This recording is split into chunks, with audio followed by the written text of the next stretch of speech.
দেখতে দেখতে সিয়ামেরও বিয়ে হয়ে গেল। বিয়ের দিন কিন্তু আমরা অনেক মজা করেছি। চলেন দেরি না করে আমাদের বিয়ের ব্লগটা শেয়ার করা যাক। হ্যালো এভরিওয়ান, আসসালামু আলাইকুম সবাইকে। বিয়ে বাড়িতে অনেক রকম ঘটনা ঘটে, শুধু কি তাই, অনেক রকম রীতিও থাকে। তবে এই প্রথমবার ঢাকা থেকেও দূরে মানে কুমিল্লাতে বিয়ের একটা এক্সপিরিয়েন্স হলো। মানে বিয়ে বাড়িতে ঠিক কিভাবে আপ্যায়ন করা হয়, তাদের রীতিগুলো কেমন। চলেন সকাল সকাল বরকে দেখিয়ে ভিডিওটা শুরু করি। বরের সাথে সাথে আমাদের গাড়িও সেজেছে, মানে বরের গাড়িও সাজানো হয়েছে, আমাদের গাড়িও সাজানো হয়েছে এত সুন্দর করে। ঢাকা মুন্সিগঞ্জ থেকে আমরা যাব কুমিল্লাতে। আমি ভেবেছি 2 ঘন্টার মধ্যে চলে যাব, কিন্তু ভাইরে ভাই প্রায় 4.5 ঘন্টা লেগে গেছে আমাদের জ্যামে আটকা পড়ে গিয়ে। তো এই এত লম্বা একটা জার্নি করে আমরা সন্ধ্যার একটু আগে বিয়ে বাড়িতে পৌঁছাই। তারপরে সব মজার ঘটনা করে আমার স্কিন কেয়ার পরে শেয়ার করছি। এই হাড় কাঁপানো শীতে আপনাদের কেমন লাগছে? নিজেদের ভালো লাগছে না, তার সাথে স্কিনের অবস্থা খুবই খারাপ। তাই এই শীতে ব্যবহার করতে একেবারেই ভুলবেন না ওহো হোয়াইটেনিং বডি ক্রিম। তার সাথে আপনি ব্যবহার করবেন লেমন ভেট। অরিজিনাল এই দুটো প্রোডাক্টই আপনারা পেয়ে যাবেন ইতালি এবং থাইল্যান্ডের কাকলি বিজনেস শপ ফেসবুক পেজে। ওহো হোয়াইটেনিং বডি ক্রিম এবং লেমন ভেটের ক্রিমটা আপনারা যদি একসাথে মিক্স করে ইউজ করেন তাহলে অনেক দ্রুত আপনার স্কিনটাকে ব্রাইট করতে সাহায্য করবে। 3 থেকে 4টা ইউজ করলে দেখবেন আপনার 3 থেকে 4 শেড ফর্সা হয়ে গেছে। এন্ড তার সাথে আপনার স্কিনের যত ট্যান আছে, কালো দাগ আছে, সবই দূর করবে। স্কিনের যত কালো দাগ আছে সবই দূর হবে। 12 মাস ইউজের জন্য খুবই বেস্ট একটা কম্বো। আপনারা এখনই অর্ডার করে দিবেন, পেজ লিংকটা আমার ভিডিওর ক্যাপশনেই দেওয়া থাকবে। এই স্কিনকে ভালো রাখতে অবশ্যই তো আপনার একটু কেয়ার করতেই হবে। বরযাত্রী হয়ে মেয়ের বাড়িতে পৌঁছানোর পরে যে কিছু রীতি থাকে, তার আগে আমরা একটু কালারি স্মোক দিয়ে পরের গাড়ির পেছন পেছন চলে আসলাম। এটা খুব সুন্দর একটা মুহূর্ত ছিল।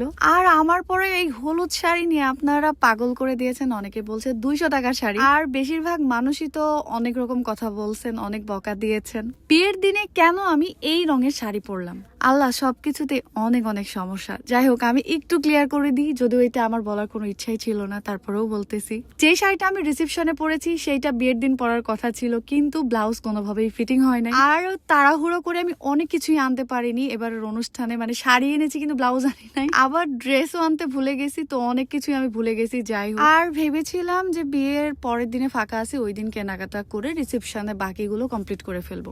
এই শাড়িটা আমি আমার আদাগুড়ের জন্য কিনেছিলাম, খুবই পছন্দের একটা শাড়ি। এটা আমি আর্টস অফ পিয়া থেকে নিয়েছিলাম, আর এটার প্রাইস প্রায় 2500 টাকার উপরে বা এর মধ্যেই ছিল।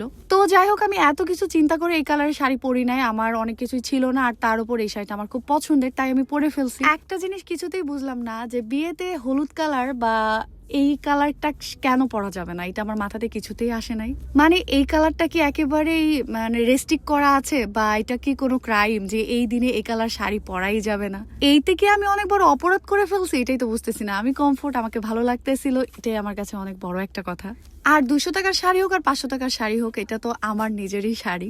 যাদের সামর্থ্য 200 টাকার শাড়ি পরে বিয়ে বাড়িতে অনুষ্ঠান যাবে, তার মানে কি তারা বিয়ের অনুষ্ঠান খেতে পারবে না, যেতে পারবে না? এটা কেমন কথা? দামি শাড়ি ছাড়া কি বিয়ের অনুষ্ঠান খাওয়া যায় না? আপনার নিজের যেটা ভালো লাগবে সেটাই করবেন, সেটাই পরবেন, সেটাই খাবেন ভাই।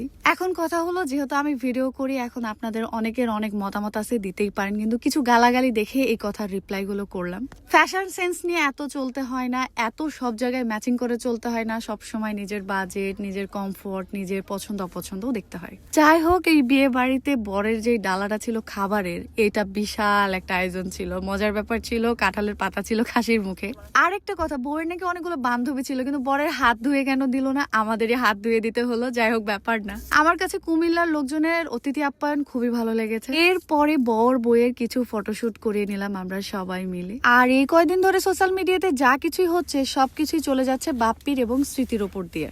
ভালো হোক মন্দ হোক যাই হোক, দুনিয়াতে একমাত্র দোষী বা অপরাধী স্মৃতি বা বাপ্পি। আমরা শুধু দেখেই যাব এবং মজাই নিব, আর কিছু করার নাই আমাদের। কারণ আমাদের কাজ আমাদের করতে হবে, এবং আমাদের কিছু ভালোবাসার মানুষ আছে, তাদেরকে আপডেট দিতে হবে। আর তারা যদি আমাদের ভুল বোঝে, তাদের ভুল ভাঙানোর দায়িত্বটাও আমাদের। আমরা কাউকে খোঁচানোর জন্য বা দেখানোর জন্য কোনো কিছুই করি না রে ভাই। আপনারা শুধু শুধু টেনে হিস্ট্রি অন্য জায়গায় নিয়ে যান। আর এই বিয়েতে আমি নাকি কম্পিটিশন করে 200, 400, 500 প্লাস রিলস করে ফেলতেছি। কেন করব না, ভালোই লাগতেছে। আমার ভালোবাসার মানুষ এই ভিডিওর আপডেট গুলো দেখতে চাচ্ছে, আমি দিতেছি। যাই হোক, দেখা হচ্ছে আপনাদের সাথে রিসেপশনের ভিডিওতে। ততক্ষণ পর্যন্ত সবাই ভালো থাকবেন, সুস্থ থাকবেন। আল্লাহ হাফেজ।